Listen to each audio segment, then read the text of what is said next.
First of all, it should be a shame to all these people that we are so many, we have so much in terms of means. We claim to want to resolve the problem. It's actually simple to resolve, in my opinion, but it never gets resolved for decades. And of Congolese problems, of the problems of DRC, before that, Zaire, and so on and so forth, I'm just talking about the problems of the last few decades. I'm not going into 60s, I'm not going into late 50s. No, I'm just talking about the last nearly 30 years now. You would wonder, I'm sure people should be asking themselves, how can these problems that relate to Rwanda, that relate to DRC, that relate to all these groups I'm talking about, that relate to the whole region, that relate to the powerful countries that so much talk about humanitarian crisis and human rights and all kinds of things, and really speak up for wanting to resolve all this. Sit with this kind of a situation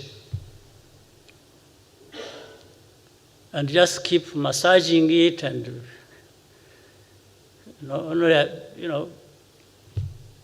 blaming everybody else except them for these problems. And it's unfortunate that what I'm saying, I've given a short list of parties concerned, countries and so on. But it has become so convenient for long that all problems are put on the shoulders heavily on the shoulders of Rwanda. Rwanda is always the culprit in all this. It's not FDLR, it's not the government of Congo that should be responsible for its problems and people. It's not the UN, it's not the powerful countries, mainly America, UK, France, etc. No, it's Rwanda. It's Rwanda all the time. And it's M23 because of Rwanda. So it still comes back to Rwanda. It's not FDLR, the remnants of people who carried out genocide here. It's not the government of Congo, for many reasons. Reasons being, I started by saying here that we don't have means, well, but we have ways. Don't have means, but we have ways. But we don't have means. And that's why, in comparison, Rwanda and Congo, there is more, much more much, much more Congo offers to these people than Rwanda. So naturally, these people must tread carefully when they are dealing with Congo's problems. They must even assist Congo to alleviate their pain by transferring the blame they should have, put somewhere else. And the easiest place to put their blame is Rwanda.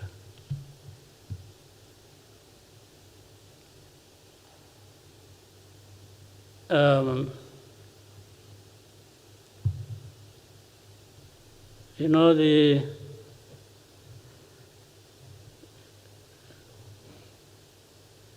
know, kuna proverb.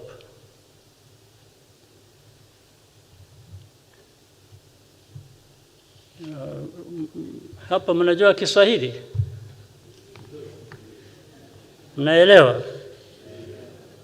Kwa Kiswahili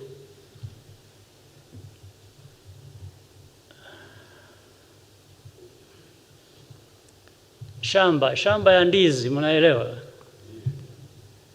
Kuna migomba.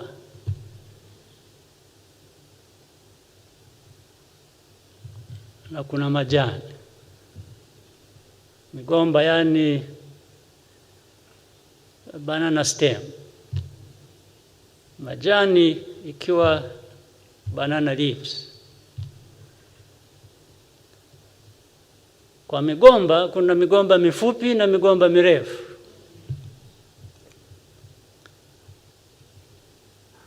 Kwa sababu Waafrika wanatumia sana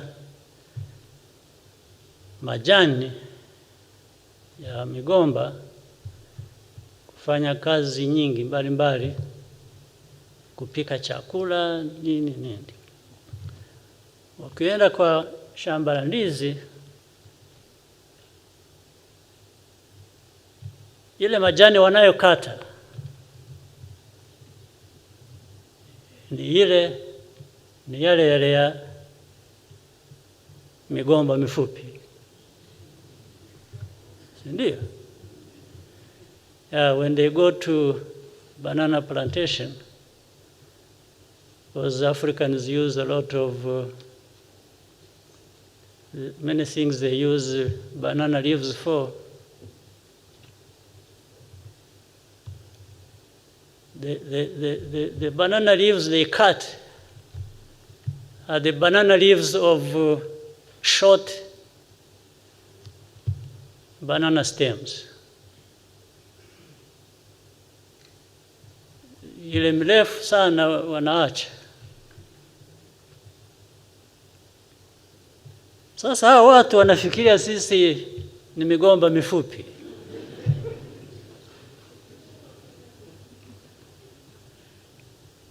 Kwa sababu ya geography, yani si nchi ndogo tu, au resources, minerals, vitu vingine, wale wana vingi sana, sisi hatuna. So they would rather go for the short, lakini bwana wanajidanganya kweli.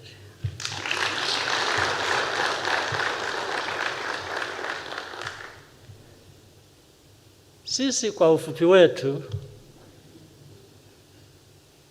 hatuna means, lakini tuna ways.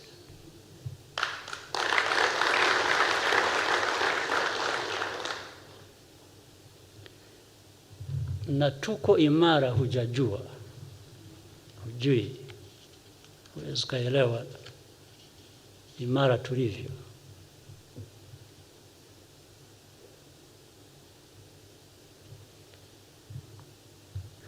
those who think they can keep picking,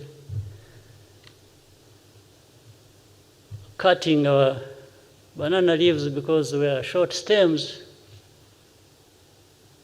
boy, you don't know how much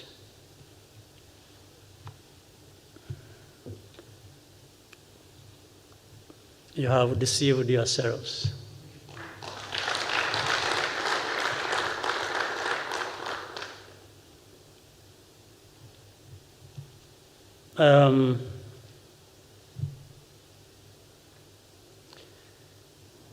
Yes, they even say we are accused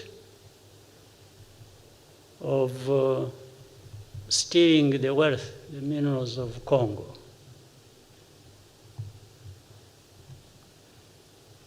One thing we are not, and that's what makes us what I've just said. We are not thieves.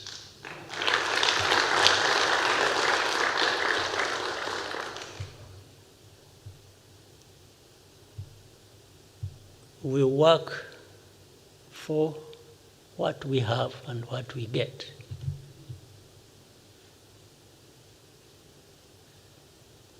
In fact, we are where we are, I think some decent progress, but not really too much. We still have to do a lot. By the way, also on account of the support we get from these people who accuse us or who accept that we actually do that, meaning these powerful countries. They actually give us a lot of support. And if they took time to scrutinize, because they support other countries as well, including the Congo that we are accused so much for what's happening there.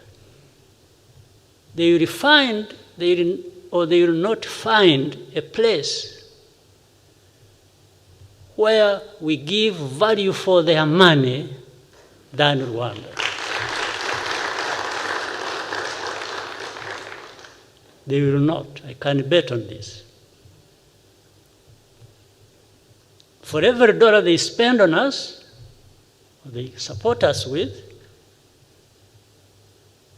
we will show more for it than anybody they give their money.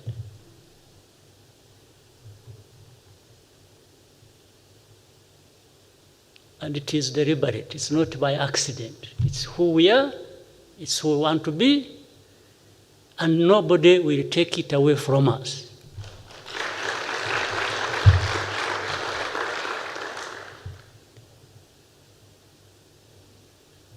But when it comes to trying to cut the banana leaves because we are short stems,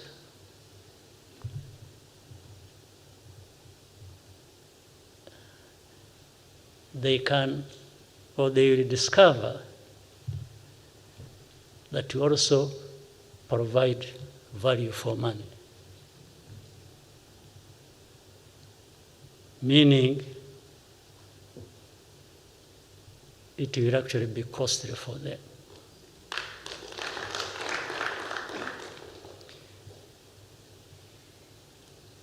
Now, let me add to that.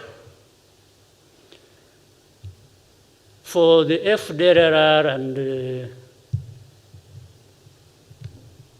the affiliate groups, Rudurunana and so on and so forth, and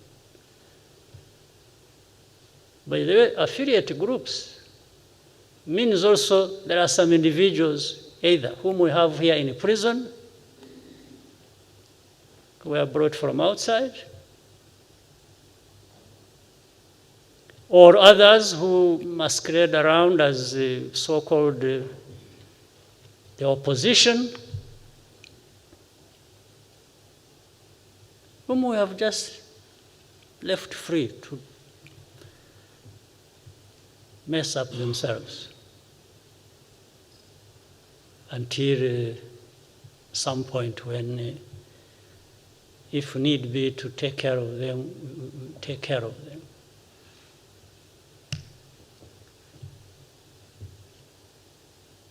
But why do you think this problem, for example, of FDLR, has been there for the last nearly 30 years?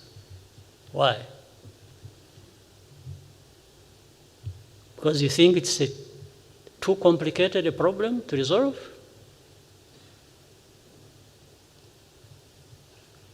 No. I'm beginning to believe something I never believed. That I suspected, but I had no proof and I don't want to believe it. But it's so many years that if you can't find another explanation, then you have to believe it. You can't but not believe that actually somebody, somewhere, wishes this problem to be there forever. Around it, so many things are played. One, it is maybe to check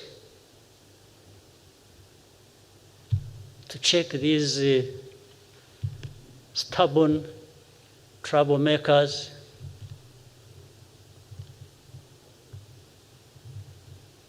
but short banana stems. It is to check them. There's always something to. So it's maintained there.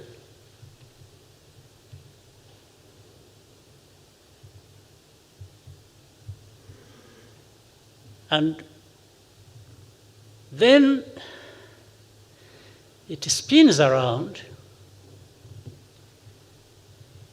for the crimes associated with these people of our history, of our tragedy in Rwanda in 1994, the history before that.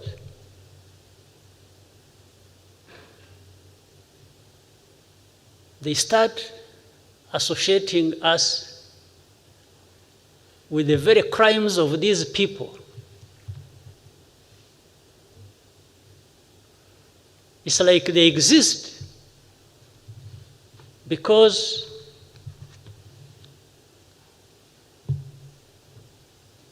we are doing something wrong. In actual fact,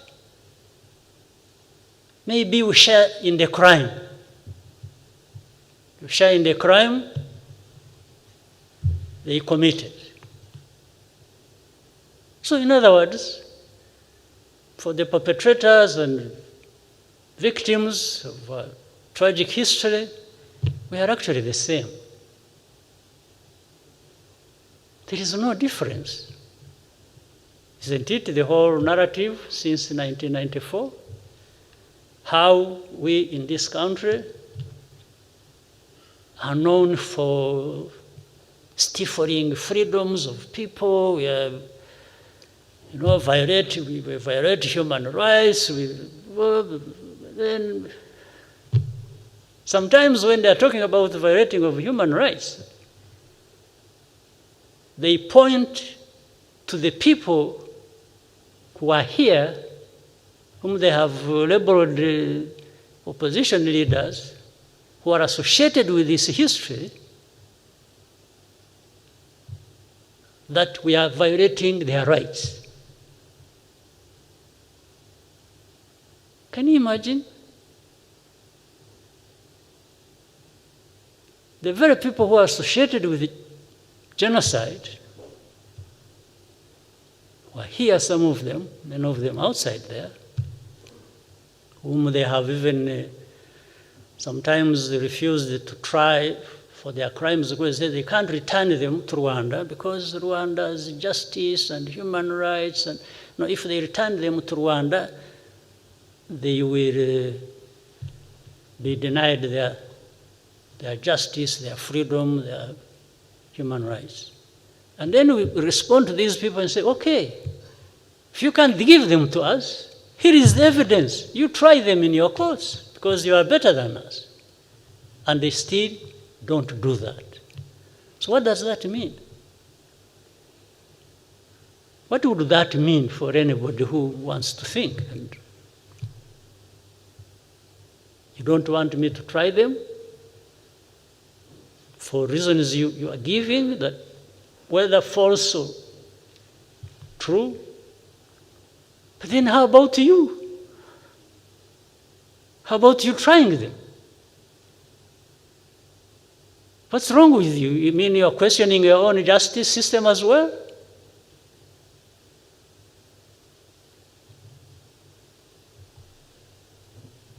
But on top of that, they still come and point fingers at us, you know.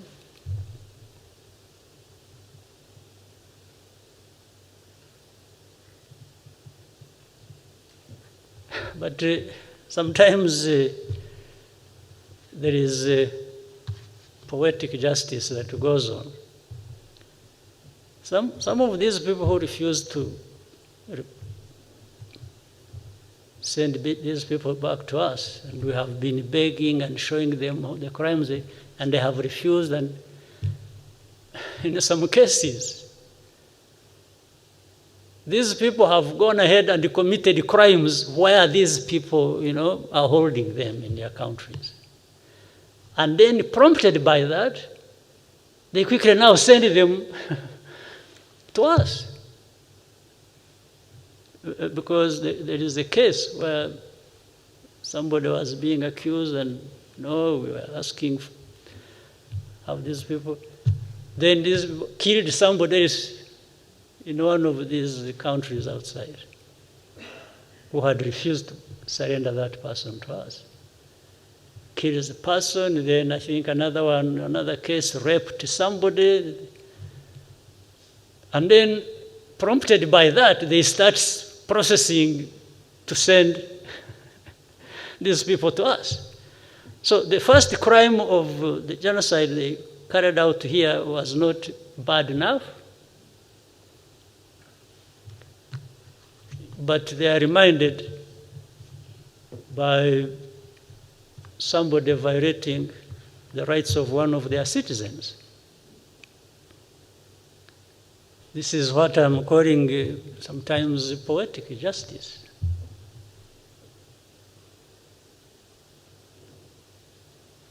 So,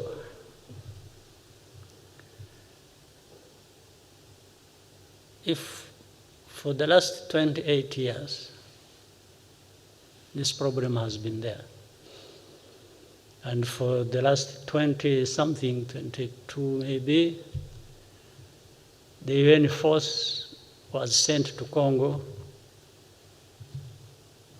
to deal with this situation. On top of the list being to deal with FDLR and these other genocide groups. And there is not a single day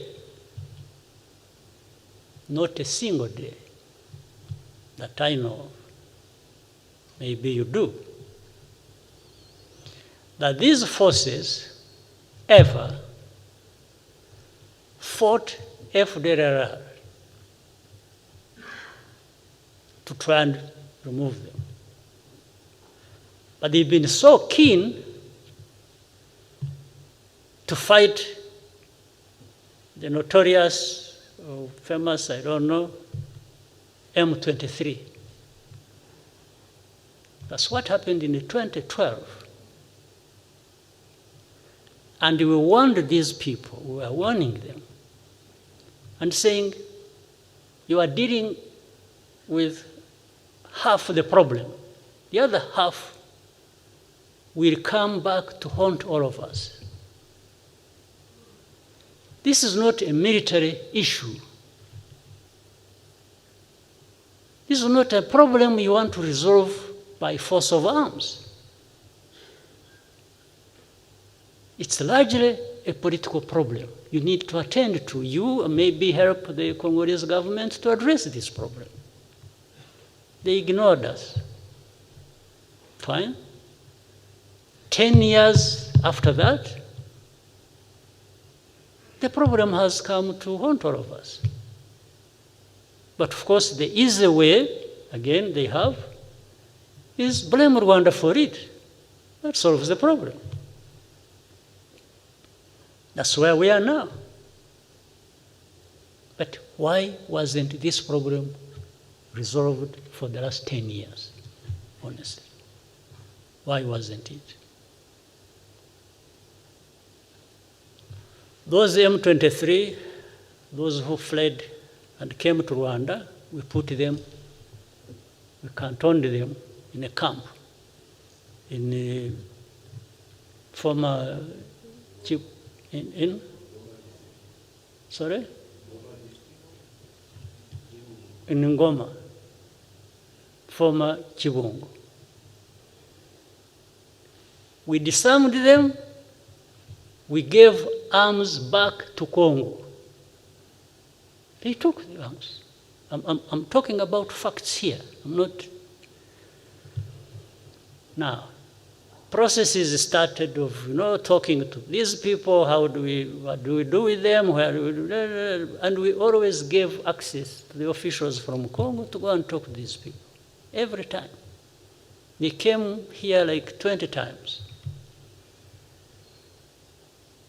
The last I heard of was when they said they wanted the representatives of these people and others. The majority of them went to Uganda.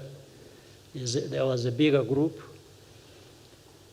And they said they wanted to talk to them, to their representatives, those groups here and those groups in Uganda. They took them to Congo, to Kinshasa actually, supposedly to talk to them and resolve their problems.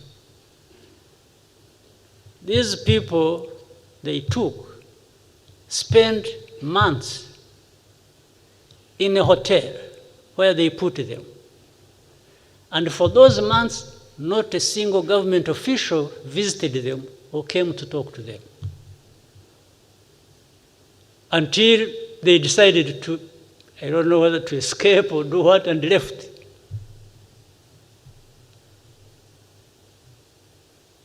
Now, the problem comes back to be Rwanda's problem.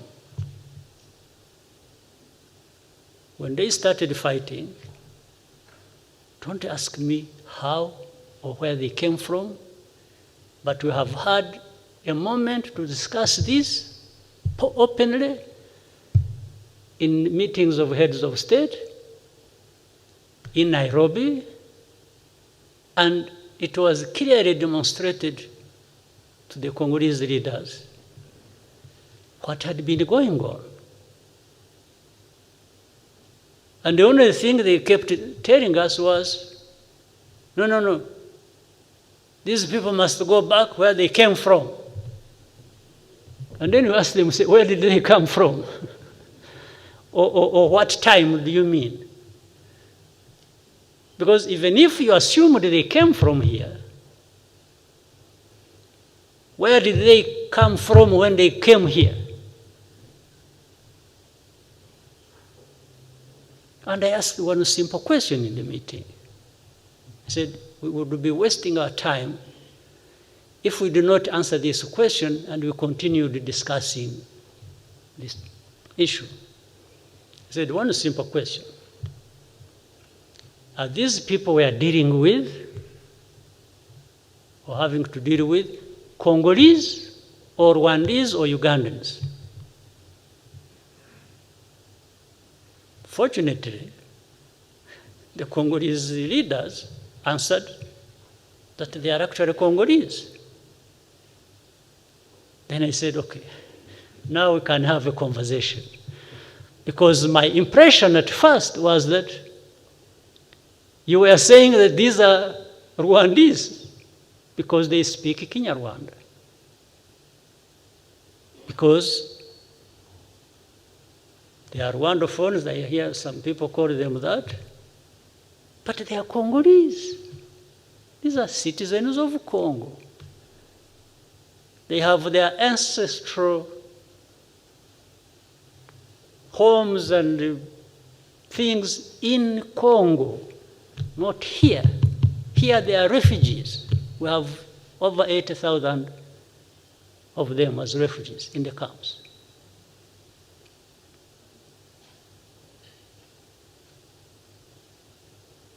So, how do we deal with this issue? How does this issue become Rwanda's issue? Just being associated for convenience? And I can see those translators, I think some people have, I want them to hear this. I can see some people having problems of these headphones. Can you please sort out that problem?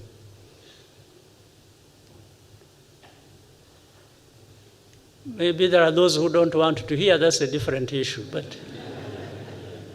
But I want those who want to hear to be able to listen to me, to be able to do so sort out their problems, please.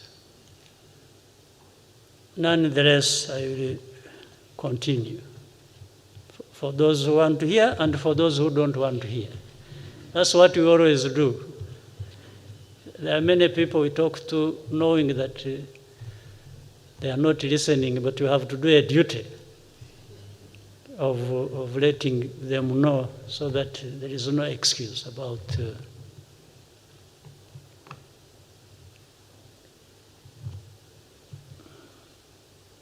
So, this problem, in my view, is not too difficult to address, but you have to do the right thing. I want to remind people that they have to think about how to address the FDLR problem. It's been there for too long. Forget about stories being created around it. They say, no, they are no longer there. They came to Rwanda and then we sent them back. And yeah, but on record also of the UN, there are those who have been repatriated over time and we receive them and reintegrate them. That's why there is that center, is it in Motobo? They are on record. The records are there, very clear. So that problem has to be looked at. The other problem is the so-called M23 or other groups. By the way, there are over 100 groups, rebel groups. Did you know that? In Eastern Congo. Armed fighting for all kinds of things, I don't know, some of them. So they can't all be existing because of Rwanda. Certainly not. If it was because of Rwanda, maybe they would be together.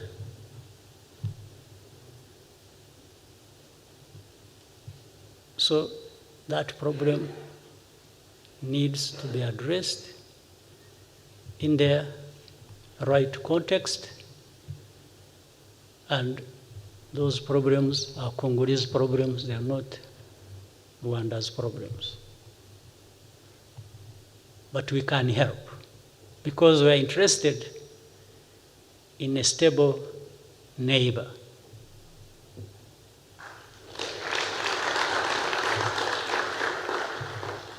Peace in Congo or Eastern Congo is peace for us. So we can't be questioned about, or our desire to have a peaceful country and region cannot be questioned, honestly. We can't.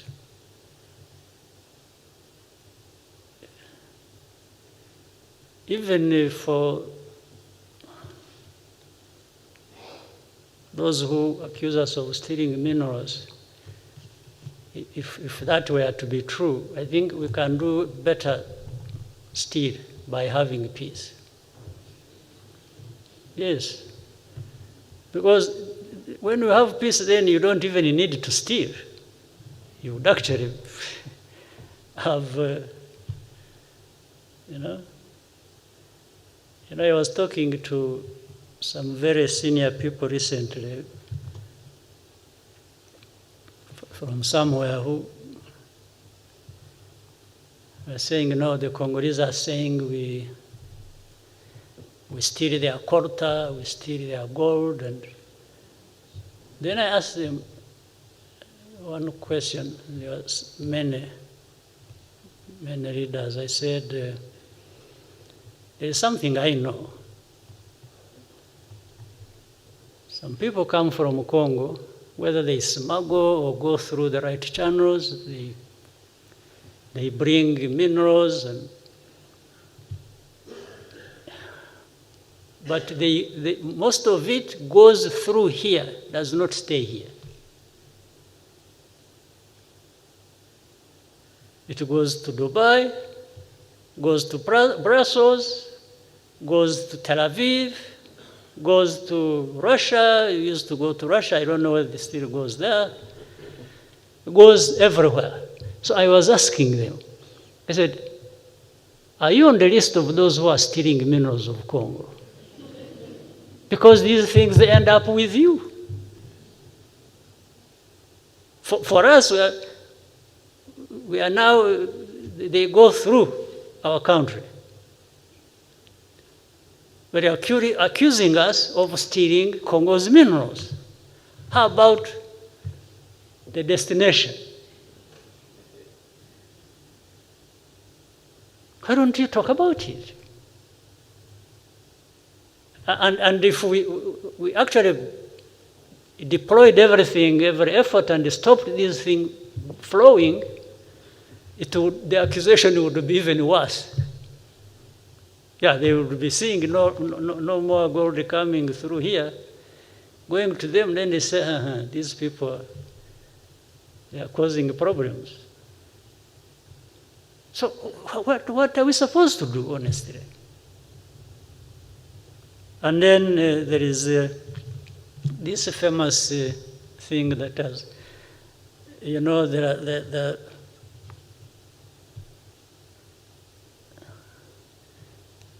I've heard of hate speech. I was saying some of the things that need to be paid attention to. One of them, the hate speech that goes on from eastern Congo to the western end. And then recently, some very powerful people who have some good ideas of how to resolve the problem started saying, hate speech must be stopped on both sides. Does anyone understand what that means? Well, for me, I didn't. Which both sides?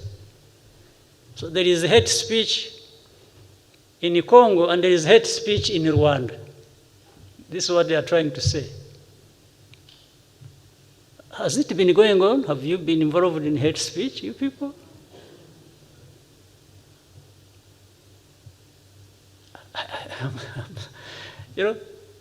And that these are people supposed to be helping to resolve the problem.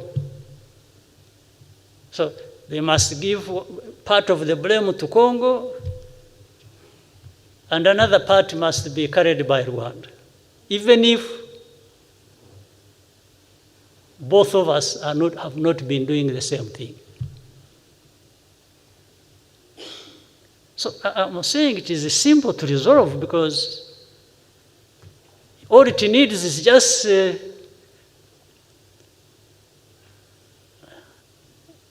avoiding being neither here nor there. You have to address the problem as it is.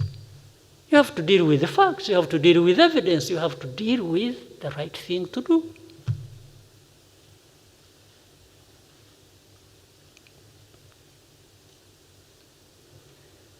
As for how our name will keep coming up, which I can't prevent one way or the other, our name will always come up. Not because we have solicited or created or in any way, shape or form war to happen. We never ask for war at all. We don't create grounds for conflict, not at all. We are interested in rebuilding and building and building until we are where we want to be.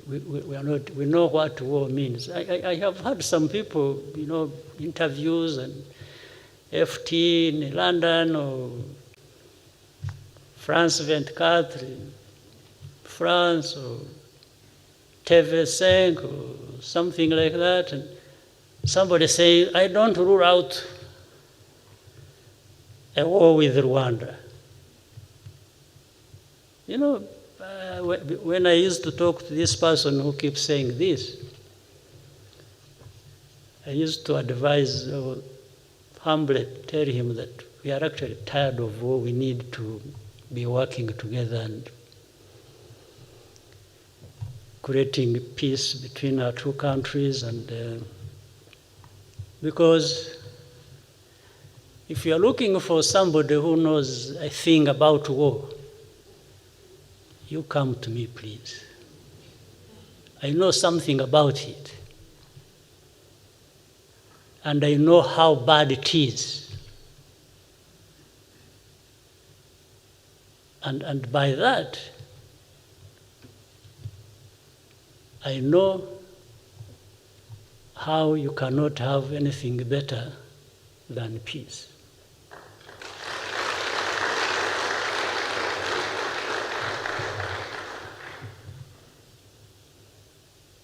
So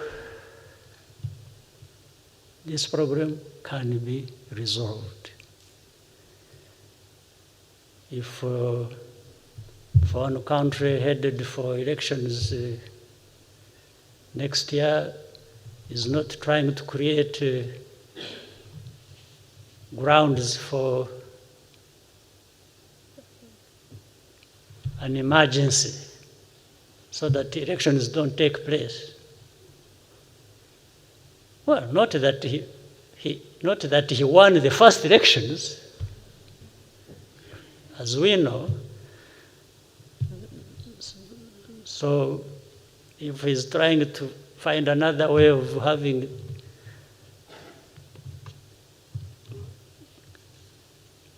the next election is postponed, then I would rather he use the other excuses, not us, because I think we have really a lot of problems of our own. We don't need to add other people's problems. But what is surprising is that you will help me to try and to understand that. I don't know how it comes that everybody, the opposition, I think putting the blame on Rwanda, which the whole world seems buys them votes. Why should having problems with Rwanda and votes for people? I see politics heating up in DRC, and everyone who has something to say, whether it is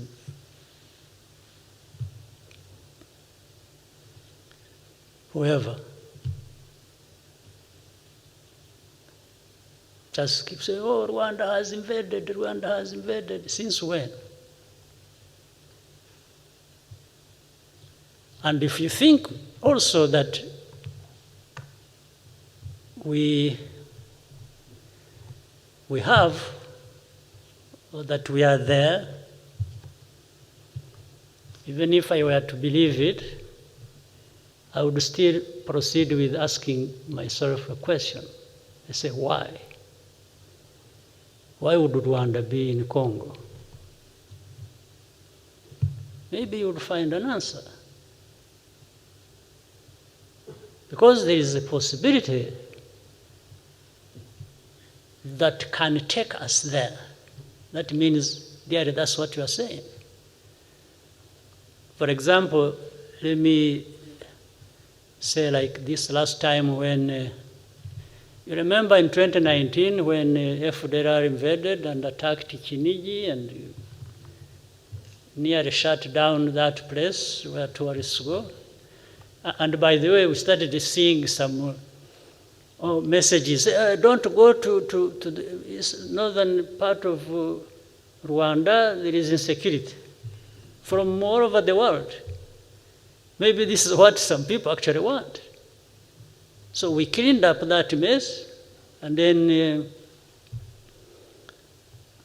this year, first half and mid, you remember what went on, the bombings that took place, being fired from across with heavy artillery into that place. And then, so that is a very attractive for us to actually cross the border. There's no doubt about it. I've been, we asked DRC several times. I asked the president to allow us to work with their people to actually deal with the FDLR. And they refused. So I kept asking why they would refuse. I told them, just be with us, we will do the work of dealing with them. Little did I know they wanted to preserve them.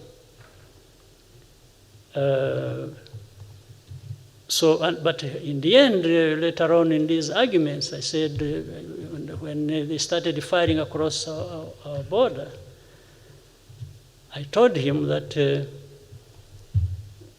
that is enough invitation. I told the president of Congo that while initially I was seeking invitation and to work with them to deal with our problem, actually firing artillery across the border into our territory is sufficient invitation. That statement still stands. If there is ever, and we have been keeping quiet about some things, violations, and again, when you see the statements everywhere saying, the territorial integrity of Congo must be respected. I totally agree. But so must Rwanda's territorial integrity be respected.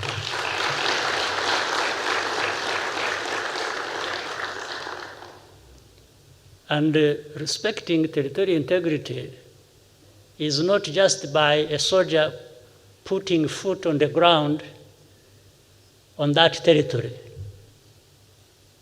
It's what you send to the other territory as well, even standing on your own. If you fired artillery shells across the border into Rwanda while you are in Congo, you have violated the territorial integrity of Rwanda. That's the interpretation. I don't know of any other interpretation. So, I gave you more than you wanted or expected, but I thought I needed to really do this.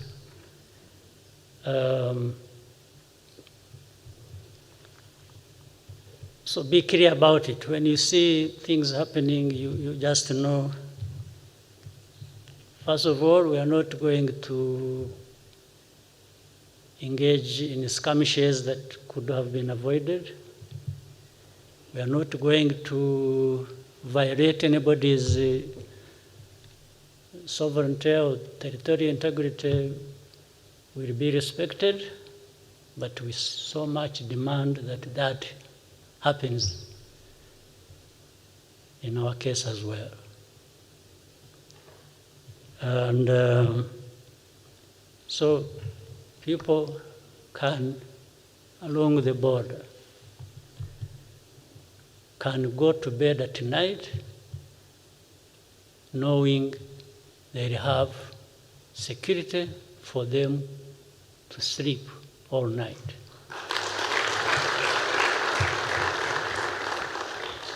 Short of that, will make somebody else spend sleepless nights. Thank you very much.